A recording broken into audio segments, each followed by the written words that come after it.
नमस्कार दोस्तों। आप सभी का स्वागत है। और दोस्तों आज हम करने वाले हैं एसएसजीडी का हिंदी का प्रैक्टिस सेट। तो चलिए दोस्तों बिना समय गवाए करते हैं अपनी वीडियो की शुरुआत। और दोस्तों हमारा पहला क्वेश्चन है, उंगली पकड़कर माथा पकड़ना मुहावरे में रेखांकित शब्द के स्थान पर उपयुक्त शब्द क्या होगा। तो दोस्तों हमें एक मुहावरा दिया गया है और जो हमें दोस्तों ये रेखांकित शब्द दिया गया है, हमें इसके स्थान पर उपयुक्त शब्द बताना है। तो दोस्तों आपको 4 ऑप्शन दिए गए हैं, आपको अपना राइट ऑप्शन चुन लेना है। तो दोस्तों एक हमारा मुहावरा होता है कि उंगली पकड़कर पहुंचा पकड़ना। हमें एक मुहावरा दिया होता है। तो दोस्तों जो यहाँ पर माथा दिया गया है ना, तो माथा के स्थान पे क्या हो जाएगा, पहुंचा हो जाएगा। यानी कि दोस्तों हमारा सी ऑप्शन क्या हो जाएगा, बिल्कुल एकदम सही हो जाएगा।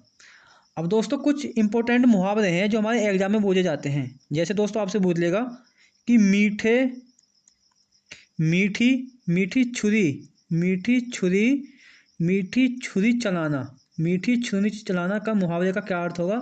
तो दोस्तों ये क्या हो जाएगा, तो दोस्तों इसका अर्थ हो जाएगा विश्वासघात करना। क्या हो जाएगा दोस्तों, विश्वासघात विश्वासघात करना। ठीक है दोस्तों, तो विश्वासघात करना क्या हो जाएगा, मीठी छुरी चलाने मुहावरे का अर्थ हो जाएगा विश्वासघात करना। दोस्तों एक मुहावरा होता है हमारा, पूछा जाता है एग्जाम में, जैसे श्री गणेश। क्या हो जाएगा दोस्तों, श्री गणेश करना। क्या हो जाएगा, श्री गणेश करना। तो दोस्तों जो श्री गणेश करना मुहावरे का अर्थ क्या होता है, तो दोस्तों इसका क्या होता है दोस्तों, किसी कार्य को आरंभ करना। क्या हो जाएगा दोस्तों, आरंभ करना। कार्य कार्य के ना आरंभ करना, क्या कार्य का आरंभ करना। दोस्तों एक हमारा पूछा जाता है, इसका ही विपरीत क्या हो जाएगा दोस्तों, इसका ही विपरीत हो जाएगा इति श्री। इति श्री का मतलब क्या होता है दोस्तों, एक मुहावरा होता है इति श्री करना। क्या होता है दोस्तों, इति श्री करना मुहावरे का अर्थ क्या होता है, तो दोस्तों इसका अर्थ होता है समाप्त करना। क्या होता है दोस्तों, समाप्त करना। श्री गणेश का मतलब होता है कार्य का प्रारंभ करना और इति श्री का क्या होता है दोस्तों, समाप्त करना। ठीक है दोस्तों। दोस्तों एक हमारा मुहावरा पूछा जाता है, आटा आटा गीला होना। ठीक है दोस्तों, आटा गीला होना मुहावरे का अर्थ क्या हो जाएगा, तो दोस्तों आटा गीला होना मुहावरे का अर्थ क्या हो जाएगा, तो दोस्तों इसका अर्थ हो जाएगा कठिनाई कठिनाई में कठिनाई में पड़ना। कठिनाई में पड़ना यानी कि कठिनाई में पड़ना। जैसे आपने सुना होगा ना, क्या क्या करें यार गरीबी में आटा गीला हो रहा, तो इसका मतलब क्या है, वो व्यक्ति कठिनाई में चल रहा है। ठीक है, तो दोस्तों कुछ इंपॉर्टेंट मैंने मुहावरे मैंने आपको करा दिए हैं। चलिए दोस्तों नेक्स्ट क्वेश्चन चलते हैं। नेक्स्ट क्वेश्चन है हमारा, निम्नलिखित प्रश्न में 4 विकल्प में से उस सही विकल्प का चयन करें जो वाक्यांश के लिए एक शब्द का विकल्प हो। यानी कि दोस्तों हमें एक वाक्य मतलब इस हमें एक शब्द मतलब एक हमें वाक्य दिया गया है और उसके लिए हमें एक शब्द बताना है। तो दोस्तों हमारा जो वाक्यांश क्या है, तो हमारा एक वाक्यांश है जिसे प्राप्त ना किया जा सके। तो दोस्तों इसके लिए एक सही एक शब्द क्या हो जाएगा, तो दोस्तों आपको 4 ऑप्शन दिए गए हैं, आपको अपना राइट ऑप्शन चुन लेना है। तो दोस्तों जिसे प्राप्त ना किया जा सके, तो दोस्तों उसे क्या कहते हैं, उसे कहते हैं अप्राप्य। यानी कि दोस्तों हमारा ए ऑप्शन बिल्कुल क्या हो जाएगा, बिल्कुल सही हो जाएगा। अब दोस्तों बात करें अनिवार्य, तो दोस्तों अनिवार्य किसके लिए शब्द का एक शब्द किसके लिए यूज किया जाता है, तो मतलब अनैकार्थी शब्द किसका होता है दोस्तों ये, तो दोस्तों इसका अनिवार्य का अर्थ होता है जिसका जिसका दोस्तों जिसका क्या जिसका निवारण ना हो सके, जिसका निवारण न हो सके। तो दोस्तों अनिवार्य शब्द का क्या होता है, जिसका मतलब निवारण ना हो सके, अर्थात जो हमें करना ही करना होता है। कहते हैं ना कि ये कार्य हम मुझे अनिवार्य है, यानी कि मुझे करना है, इसमें कोई मना नहीं कर सकते। ठीक है दोस्तों। अब दोस्तों पूछ लिया आपसे असाध्य। असाध्य का अर्थ क्या होता है, तो दोस्तों असाध्य का अर्थ होता है लाइलाज। क्या होता है दोस्तों, लाइलाज होता है, अर्थात जिसका कोई इलाज ना हो। कहते हैं ना कि ये बीमारी असाध्य है, यानी कि बीमारी लाइलाज बीमारी है। ठीक है दोस्तों। दोस्तों बात करें अगम्य, तो अगम्य नहीं होगा दोस्तों। अगम्य दोस्तों होते हैं जहाँ जाया ना जा सके, जहाँ जाया न जा सके उसे कहेंगे अगम्य। ए माने ना, अगम्य माने पहुँचना, अर्थात जहाँ ना जाया जा सके। ठीक है दोस्तों। चलिए दोस्तों नेक्स्ट क्वेश्चन चलते हैं। नेक्स्ट क्वेश्चन है हमारा, बात में यूं तो कोई बात नहीं होती, बात में यूं तो कोई बात नहीं होती, पर फिर भी वह खाली जगह की तरह चुभी चुभ जाती है। क्या होता है, चुभ जाती है। तो दोस्तों तीर के पर्याय से वाक्य को पूर्ण करना है। तो दोस्तों हमें जो है इस खाली स्थान पर हमें जो तीर का पर्यायवाची बताना है, मतलब इस यहाँ पे खाली स्थान पर तीर का पर्यायवाची का यूज करना है। तो दोस्तों आपको 4 ऑप्शन दिए गए हैं, आपको अपना राइट ऑप्शन चुन लेना है। तो दोस्तों आप सभी को पता होगा कि तीर का जो पर्यायवाची क्या होता है दोस्तों, वो होता है सूल। यानी कि दोस्तों हमारा ए ऑप्शन क्या हो जाएगा, सही हो जाएगा। यानी कि बात में यूँ तो कोई बात नहीं होती, पर फिर भी वह कैसे दोस्तों, तीर यानी कि सूल की तरह चुभती है। तो दोस्तों हमारा ए क्या हो जाएगा, ए ऑप्शन बिल्कुल सही हो जाएगा। अब दोस्तों बात करें हम सूल, ओ सॉरी दोस्तों, ये मैंने गलत बता दिया। यहाँ दोस्तों क्या अर्थ हो जाएगा, तो दोस्तों यहाँ हो जाएगा हमारा तीर का जो पर्यायवाची क्या होता है दोस्तों, वो होता है सर। यानी कि सी ऑप्शन क्या हो जाएगा, बिल्कुल सही हो जाएगा हमारा। तो और दोस्तों बात करें सर, सर मतलब किसका होता है, तीर का पर्यायवाची होता है। और तीर के अन्य पर्यायवाची क्या क्या होते हैं दोस्तों, बात करें तीर के अन्य पर्यायवाची क्या क्या होते हैं, तो दोस्तों बाण भी होता है। ठीक है दोस्तों, ये बाण भी होता है। और दोस्तों बात करें हम सिलीमुख, क्या होता है दोस्तों, सिलीमुख भी क्या होता है, इसका पर्यायवाची होता है तीर का सिलीमुख। दोस्तों एग्जाम में बहुत रिपीट होते हैं। दोस्तों बात करें अनी, अनी भी किसका पर्यायवाची होता है, तीर का पर्यायवाची होता है। ठीक है दोस्तों। और दोस्तों बात करें ये हमारा सूल, और दोस्तों ये सूल, सूल और दोस्तों सूल का अर्थ क्या होता है, कांटा होता है। सूल का अर्थ क्या होता है, कांटा होता है। और दोस्तों बात करें तलवार, और दोस्तों ये खड़ग जो होते हैं दोस्तों, तलवार और खड़ग क्या होते हैं, ये पर्यायवाची होते हैं एक दूसरे के। ठीक है।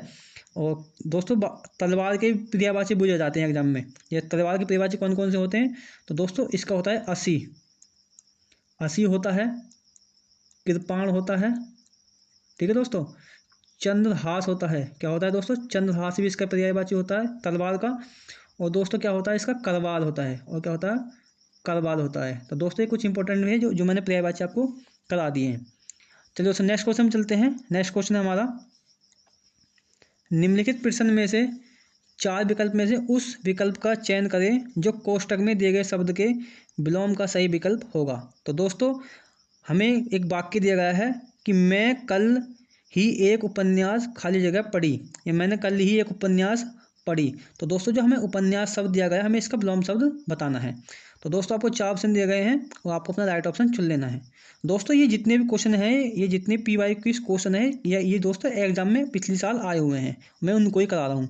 क्योंकि दोस्तों SSC में क्या होता है कि ज़्यादातर जो होता है 50% क्वेश्चन रिपीट होने के चांस होते हैं। ठीक है दोस्तों। तो दोस्तों हमें उपन्यास का हमें विलोम शब्द बताना है। तो दोस्तों आप सभी को पता होगा कि उपन्यास का विलोम शब्द क्या होता है दोस्तों, तो वो होता है एकांकी। क्या होता है दोस्तों, एकांकी। यानी कि दोस्तों हमारा डी ऑप्शन बिल्कुल एकदम सही हो जाएगा। अब दोस्तों कुछ इंपॉर्टेंट विलोम शब्द है जो एग्जाम में पूछे जाते हैं। जैसे दोस्तों आपसे पूछ ले कृतज्ञ का, कृतज्ञ का विलोम शब्द क्या होगा। तो दोस्तों कृतज्ञ किसे कहते हैं, कृतज्ञ कहते हैं हम जो किए गए एहसान को मानता है। तो दोस्तों इसका विपरीत क्या हो जाएगा, वो हो जाएगा कृतघ्न। क्या हो जाएगा दोस्तों, कृतघ्न, कृतघ्न हो जाएगा। यानी कि जो किए हुए, कृतघ्न हो जाएगा यानी कि जो किए हुए उपकार को नहीं मानता। दोस्तों आपसे पूछे क्षणिक, क्षणिक का विलोम शब्द क्या होता है, तो दोस्तों क्षणिक बोलते हैं थोड़ी समय के लिए रहता है। तो दोस्तों इसका उल्टा क्या हो जाएगा, शाश्वत। क्या हो जाएगा, शाश्वत। तो दोस्तों शाश्वत यानी कि जो लंबे समय तक टिका हो। दोस्तों आपसे पूछा जाता है निर्मल, निर्मल। तो दोस्तों निर्मल का विलोम शब्द क्या हो जाएगा, तो दोस्तों निर्मल का हो जाएगा मलिन, मलिन हो जाएगा। ठीक है दोस्तों। क्योंकि दोस्तों निर्मल कहते हैं किसको, साफ को, यानी कि स्वच्छ को कहते हैं। और मलिन क्या होता है दोस्तों, गंदा होता है। दोस्तों आपसे पूछ लिए मूक, मूक का विलोम शब्द क्या होगा, तो दोस्तों मूक का विलोम शब्द होगा बाचाल। क्या हो जाएगा दोस्तों, बाचाल हो जाएगा। और दोस्तों मूक माने क्या होता है, जो बहुत ज़्यादा दोस्तों जो बिल्कुल न जाता है, जो शांत रहता है या गूंगा रहता है, उसे कहते हैं मूक। और बाचाल कहते हैं जो बहुत ज़्यादा बोलता है। तो दोस्तों आपको इनको भी याद रखना है। चलिए दोस्तों नेक्स्ट क्वेश्चन में चलते हैं। नेक्स्ट क्वेश्चन दोस्तों हमारा, इस जीवन में अनेक अध्याय हैं जो संपूर्ण सृष्टि को प्रभावित करते हैं। ठीक है दोस्तों। तो दोस्तों रेखांकित शब्द में इनके अनेकार्थी शब्द से प्रतिस्थापित कीजिए। तो दोस्तों जो हमें रेखांकित शब्द यानी अध्याय है, और जो दोस्तों सृष्टि है, हमें इसके लिए अनेकार्थी शब्द प्रयोग करना है। तो दोस्तों आपको चार ऑप्शन दिए गए हैं, आपको अपना राइट ऑप्शन चुन लेना है। तो दोस्तों आप सभी को पता होगा कि जो दोस्तों अध्याय होता है, इसका अनेकार्थी शब्द क्या होता है, तो दोस्तों इसका अनेकार्थी होता है सर्ग। क्योंकि दोस्तों आपने पता होगा कि अर्थात अध्याय था चैप्टर, और चैप्टर को क्या कहते हैं, हम सर्ग कहते हैं। जैसे हम जब हमारे टीचर पढ़ाते हैं तो हमको क्या बोलते हैं वो, तो वो कहते हैं हम ये वाला सर्ग खोल लो।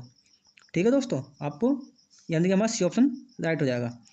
चलिए दोस्तों नेक्स्ट क्वेश्चन चलते हैं। नेक्स्ट क्वेश्चन दोस्तों हमारा, निम्नलिखित में से देशज शब्द युक्त विकल्प चुनकर वाक्य को पूर्ण करें। तो दोस्तों आपको एक सेंटेंस दिया गया है और इसके खाली स्थान को भरना है। एक सुंदर चिड़िया, एक सुंदर चिड़िया इस पेड़ की खाली जगह पर बैठ गई। ठीक है दोस्तों, तो दोस्तों आपको 4 ऑप्शन दिए गए हैं और आपको अपना राइट ऑप्शन चुन लेना है। लेकिन दोस्तों जो चुनना है वो कैसा होना चाहिए, वो शब्द तो हमारा देशज होना चाहिए। ठीक है दोस्तों, तो दोस्तों आपको 4 ऑप्शन दिए गए, अपना राइट ऑप्शन चुन लेना है।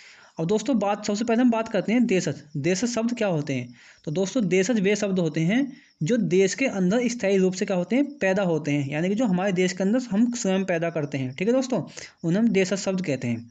अब दोस्तों बात करें देशज शब्द, तो दोस्तों जो फुनगी है, फुनगी, तो दोस्तों फुनगी क्या है, एक देशज शब्द है। ठीक है दोस्तों, और दोस्तों इस जिसका अर्थ क्या होता है, डाली या टहनी या शाखा होता है। जबकि दोस्तों बात करें, यानी कि हमारा क्या हो जाएगा, ए ऑप्शन बिल्कुल सही हो जाएगा। अब दोस्तों बात करें ये डाली या टहनी या शाखा क्यों नहीं आई इसके स्थान पर, क्योंकि दोस्तों ये जो डाली है ना दोस्तों, डाली और जो दोस्तों टहनी शब्द हैं, ये कैसे शब्द हैं, तो दोस्तों ये तद्भव शब्द है हमारे।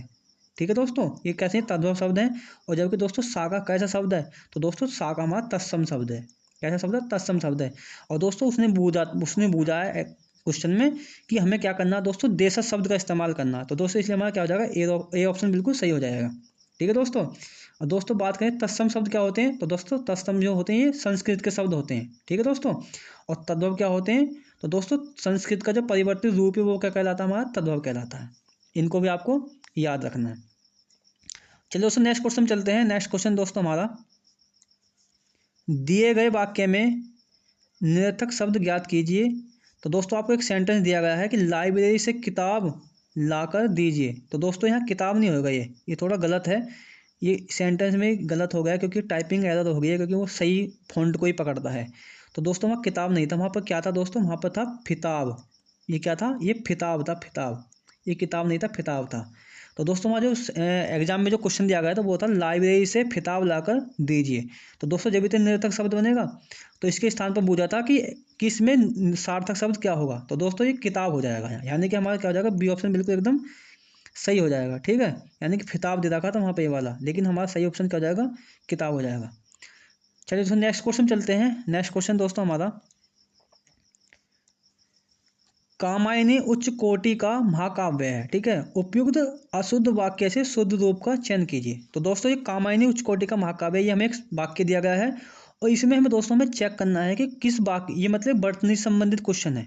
हमें जो कामायनी और जो इनमें जो वाक्य यूज के मतलब शब्द यूज किए इनमें, इनकी हमें सही सही वर्तनी बतानी है और उनका यूज करके हमें वाक्य बनाना है। तो दोस्तों आपको 4 ऑप्शन दिए गए हैं, आपको अपना राइट ऑप्शन चुन लेना है।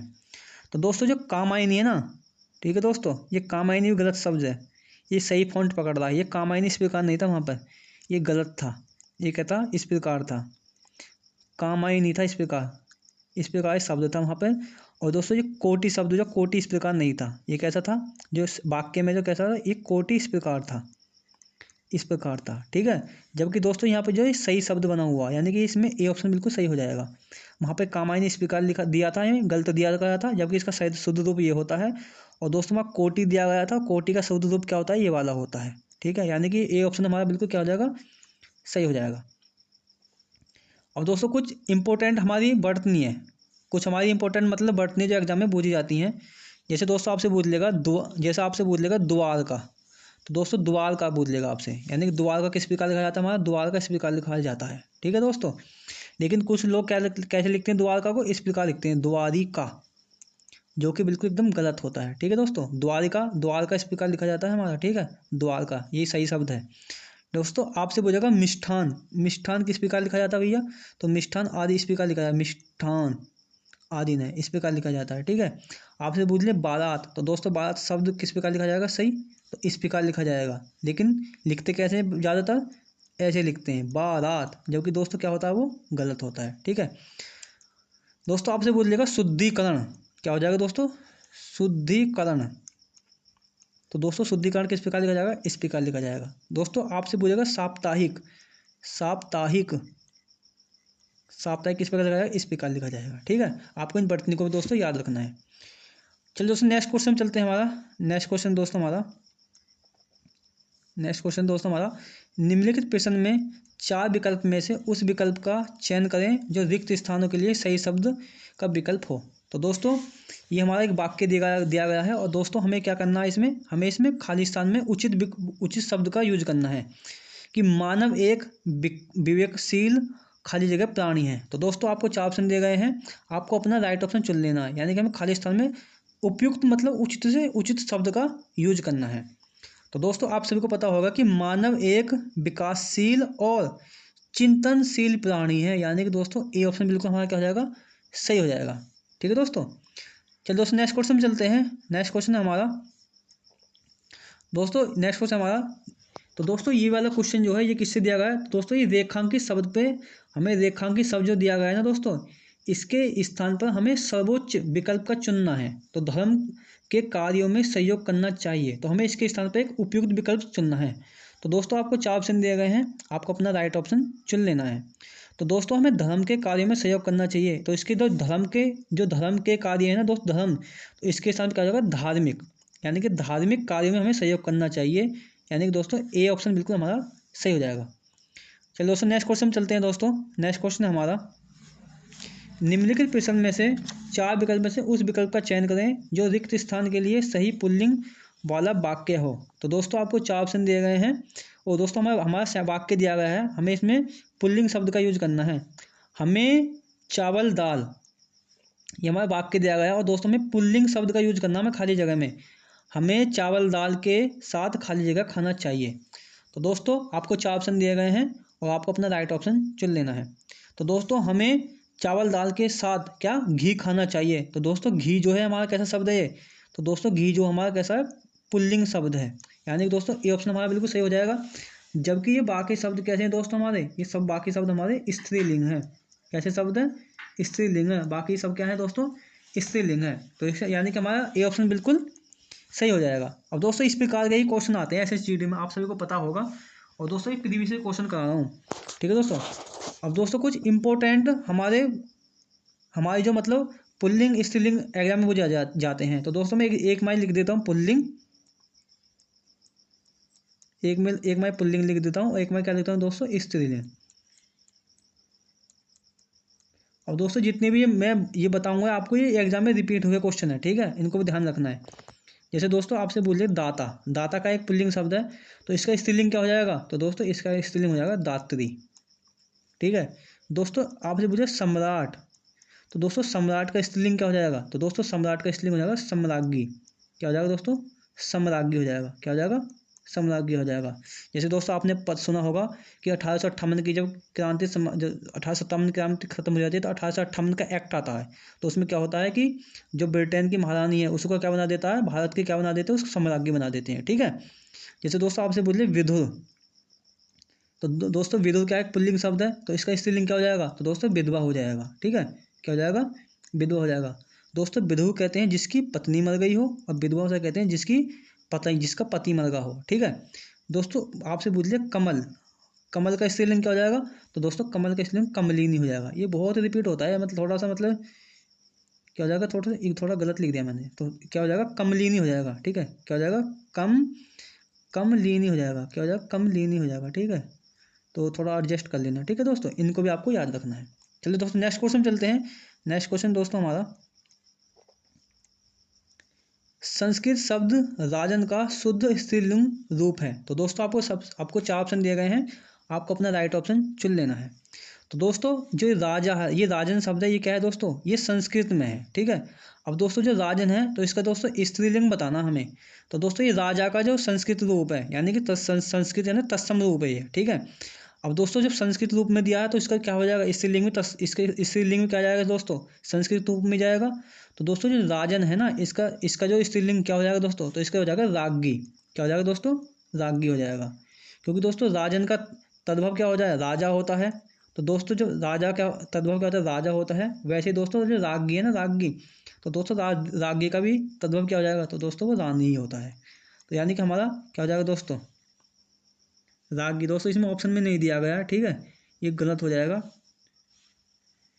ये वैसे ही बी ऑप्शन था इसका, है क्या हो जाएगा, बी ऑप्शन होता है, इसमें क्या होता है, राज्ञी होता है। ठीक है, आपको इसको भी ध्यान रखना है। चलिए दोस्तों नेक्स्ट क्वेश्चन में चलते हैं। नेक्स्ट क्वेश्चन है हमारा, ये टाइपिंग एरर होगी इसमें थोड़ी सी, इसको भी थोड़ा एडजस्ट कर लेना भाई। नेक्स्ट क्वेश्चन दोस्तों हमारा, रीतिवाचक क्रिया विशेषण का प्रकार है। तो दोस्तों आपको 4 ऑप्शन दिए गए हैं, आपको अपना राइट ऑप्शन चुन लेना है। ठीक है दोस्तों, अब दोस्तों इस क्वेश्चन को करने से पहले हम रीतिवाचक क्रिया विशेषण को समझ लेते हैं, आखिर रीतिवाचक क्रिया विशेषण क्या होता है। तो दोस्तों बात करें हम रीतिवाचक क्रिया विशेषण क्या होता है। तो दोस्तों जो क्रिया के होने के प्रकार को दर्शाता है, जो क्रिया के होने के प्रकार को दर्शाता है उसे क्या कहते हैं, हम क्रिया विशेषण कहते हैं। क्या कहते हैं उसे, नहीं, जो जो रीतिवाचक क्रिया विशेषण तो वो होते हैं जो क्रिया की विशेषता बताता है, ठीक है। और जो क्रिया की विशेषता रीतिवाचक क्रिया विशेषण हो जाएगा, ठीक है। जैसे दोस्तों मैंने कहा मोहन, इसे एग्जाम्पल समझो। जैसे मैंने कहा मोहन, मोहन पढ़ता है। तो दोस्तों मोहन पढ़ता है, तो दोस्तों इसमें क्या है, मोहन पढ़ता है, तो इसमें पढ़ता क्या है दोस्तों, क्रिया है। अब मैंने कहा कि मोहन, मोहन, मोहन ध्यान से पढ़ता है, मोहन ध्यान से पढ़ता है, मोहन ध्यान से पढ़ता है। अब क्या होगा दोस्तों, अब दोस्तों इसमें पढ़ता है क्रिया तो है, लेकिन वो कैसे पढ़ रहा है, ध्यान से पढ़ रहा है। जब दोस्तों क्रिया की विशेषता बताई जाती है तो उसे क्या कहते हैं हम, तो दोस्तों उसे हम रीतिवाचक क्रिया विशेषण कहते हैं। तो इसमें क्या हो जाएगा दोस्तों हमारा सही ऑप्शन, तो इसमें हमारा बी ऑप्शन बिल्कुल सही हो जाएगा, यानी कि वो कैसे पढ़ता है, वो ध्यान से पढ़ता है, ठीक है दोस्तों। और दोस्तों रीतिवाचक जो क्रिया विशेषण होता है ना, इसकी पहचान कैसे करते हैं, तो दोस्तों वाक्य में कैसे लगाकर भी हम रीतिवाचक क्रिया विशेषण की पहचान कर लेते हैं, ठीक है दोस्तों, इनको भी ध्यान रखना है। अब दोस्तों बात करें क्रिया विशेषण, क्रिया विशेषण की, यदि मैं क्रिया विशेषण की बात करूं तो इसके कितने भेद होते हैं, तो दोस्तों इसके 4 भेद होते हैं क्रिया विशेषण के। कौन कौन से होते हैं, तो दोस्तों एक होता है इसका स्थानवाचक, क्या होता है दोस्तों, एक स्थानवाचक क्रिया विशेषण होता है। एग्जाम में पूछा जा सकता है, जब इतनी बात पूछा तो आगे इस प्रकार भी पूछ सकता है। एक दोस्तों हमारा कालवाचक होता है, क्या होता है भैया, हमारा कालवाचक होता है। एक दोस्तों परिमाणवाचक होता है, ठीक है दोस्तों। एक दोस्तों हमारा क्या होता है, रीतिवाचक होता है, जो कि हमने अभी करवाया, ठीक है। कौन सा होता है, रीतिवाचक क्रिया विशेषण होता है। ये 4 भेद होते हैं क्रिया विशेषण के, इनको भी ध्यान रखना है। चलिए दोस्तों नेक्स्ट क्वेश्चन चलते हैं। दोस्तों नेक्स्ट क्वेश्चन है हमारा, अनन्या स्नेहा को पत्र लिख रही है, तो प्रेरणार्थक क्रिया का प्रयोग कर इस वाक्य को लिखिए। दोस्तों हमें प्रेरणार्थक क्रिया का प्रयोग करके हमें इस वाक्य को लिखना है। तो दोस्तों आपको 4 ऑप्शन दिए गए हैं, आपको अपना राइट ऑप्शन चुन लेना है। तो दोस्तों हमें क्या करना है, इसमें प्रेरणार्थक क्रिया का प्रयोग करना है। तो दोस्तों अब दोस्तों इस क्वेश्चन को करने से पहले हम समझते हैं कि प्रेरणार्थक क्रिया कौन सी होती है। तो दोस्तों प्रेरणार्थक क्रिया हमारी वहाँ होती है जहाँ कार्य स्वयं न करके किसी दूसरे व्यक्ति से क्रिया किया जाए। तो दोस्तों वहाँ हमारी कौन सी क्रिया होती है, तो दोस्तों वहाँ हमारी प्रेरणार्थक क्रिया होती है। अब दोस्तों अनन्या स्नेहा को पत्र लिख रही है, इसमें कोई व्यक्ति दूसरे व्यक्ति से काम कर रहा नहीं, इसलिए गलत हो जाएगा। अनन्या स्नेहा को पत्र लिख सकती है, कहीं दूसरा कोई व्यक्ति इसमें काम कर रहा नहीं, इसमें कोई नहीं कर रहा। अनन्या स्नेहा को पत्र लिख रही है कि कहीं दूसरे व्यक्ति से कार्य करा जा रहा नहीं। अनन्या स्नेहा से पत्र लिखवाते हैं, यानी कि यहाँ क्या दूसरे व्यक्ति से काम कराया जा रहा है, इसलिए कि दोस्तों हमारा डी ऑप्शन क्या हो जाएगा, बिल्कुल एकदम सही हो जाएगा। यानी कि प्रेरणार्थक क्रिया हमारी वहाँ होती है जहाँ कार्य दूसरे व्यक्ति से किया जाए, ठीक है दोस्तों। चलिए दोस्तों नेक्स्ट क्वेश्चन चलते हैं। दोस्तों नेक्स्ट क्वेश्चन है हमारा, मैं घर की सफाई करूंगा और तब स्नान करूंगा, निम्नलिखित विकल्प में से इस वाक्य के लिए कौन सा उचित सरल वाक्य होगा। तो दोस्तों आपको 4 ऑप्शन दिए गए हैं, आपको अपना राइट ऑप्शन चुन लेना है। अब दोस्तों सबसे पहले हम बात करते हैं सरल वाक्य, आखिर सरल वाक्य कौन से होते हैं। तो दोस्तों सरल वाक्य की बात करें तो दोस्तों सरल वाक्य भी होते हैं जिनमें केवल क्या होता है दोस्तों, जिनमें एक उद्देश्य होता है, यानी कि एक उद्देश्य अर्थात जिसमें एक सब्जेक्ट होता है, यानी कि एक कर्ता होता है। और दोस्तों और बाकी का सब क्या होता है दोस्तों, बाकी का क्या होता है, विधेय कहना, यानी कि प्रेडिकेट होता है, ठीक है दोस्तों। अब दोस्तों इसमें बोला है कि मैं घर की सफाई करूंगा और तब स्नान करूंगा, ये दोस्तों ये कैसा वाक्य है, तो दोस्तों ये कैसा वाक्य है, तो दोस्तों ये संयुक्त वाक्य है। संयुक्त वाक्य क्या होता है, जब एक वाक्य अपना अलग अर्थ दे और दूसरा वाक्य क्या है दोस्तों, अलग अर्थ दे, और वो क्या है दोस्तों, संयोजक, यानी कि कंजक्शन के द्वारा जुड़ा हुआ होता है, ठीक है। इंग्लिश में कंजक्शन संयोजकता के द्वारा जुड़ा हुआ होता है, दोस्तों वो क्या होता है, संयुक्त वाक्य होता है। अब दोस्तों हमें इसे सरल वाक्य में कन्वर्ट करना है। तो दोस्तों इसका सरल वाक्य क्या हो जाएगा, कि इसका जो हो जाएगा, मैं घर की सफाई कर स्नान करूंगा, यानी कि दोस्तों हमारा डी ऑप्शन बिल्कुल क्या हो जाएगा, एकदम सही हो जाएगा, ठीक है दोस्तों। और दोस्तों बात करें हम रचना के आधार पर, दोस्तों आपसे एग्जाम में पूछ सकता है, दोस्तों आपसे पूछ सकता है कि रचना के आधार पर, रचना के आधार पर वाक्य के कितने भेद होते हैं। तो दोस्तों वो कितने भेद होते हैं, 3 भेद होते हैं। कौन कौन से होते हैं, एक तो दोस्तों सरल वाक्य होता है, ये मैंने करा दिया है। एक क्या होता है दोस्तों, एक संयुक्त वाक्य होता है, क्या होता है दोस्तों, संयुक्त वाक्य होता है। और दोस्तों इसमें क्या होता है, संयुक्त वाक्य में दोनों वाक्य अपना पूर्णार्थ देते हैं, और तथा ये जो वाक्य जो होते हैं क्या होते हैं दोस्तों, और ये दोस्तों और इनकी पहचान क्या होती है, संयुक्त वाक्य की पहचान की बात करें तो इसमें क्या होता है दोस्तों, और तथा, किंतु, परंतु, इसलिए, इसलिए के द्वारा ये वाक्य आपस में क्या होते हैं दोस्तों, जुड़े हुए होते हैं। ठीक है। अगला दोस्तों तीसरा हमारा कौन सा आता है, तो दोस्तों तीसरा आता है हमारा मिश्रित वाक्य। क्या होता है, मिश्रित वाक्य होता है। ठीक है। और दोस्तों मिश्रित वाक्य क्या होता है, तो दोस्तों मिश्रित वाक्य हमारा वहाँ होता है जब एक वाक्य का अर्थ दूसरे वाक्य पे क्या होता है दोस्तों, निर्भर होता है। वहाँ हमारा कौन सा वाक्य होता है दोस्तों, वहाँ हमारा मिश्रित वाक्य होता है। और दोस्तों इसकी मिश्रित वाक्य की पहचान क्या होती है, तो दोस्तों मिश्रित वाक्य की पहचान होती है यदि वाक्य के बीच में की, वाक्य के बीच में की, तब, जब, ज्यों ही, ज्यों ही, त्यों ही, ठीक है, ताकि, जैसे, जैसे वैसे, ये यदि ये बीच में शब्द आए तो दोस्तों हमारा कौन सा वाक्य होगा, वो मिश्रित वाक्य होगा। ठीक है दोस्तों। चलिए दोस्तों नेक्स्ट क्वेश्चन चलते हैं दोस्तों, नेक्स्ट क्वेश्चन पे। तो दोस्तों ये कुछ इंपॉर्टेंट क्वेश्चन थे जो एसएससी जीडी में आए हैं। तो दोस्तों यदि वीडियो पसंद आई है तो इसको एक लाइक कर देना, और दोस्तों चैनल पर नहीं तो चैनल को सब्सक्राइब कर लेना। और दोस्तों मिलते हैं आपसे नेक्स्ट वीडियो में, तब तक के लिए जय हिंद, जय भारत।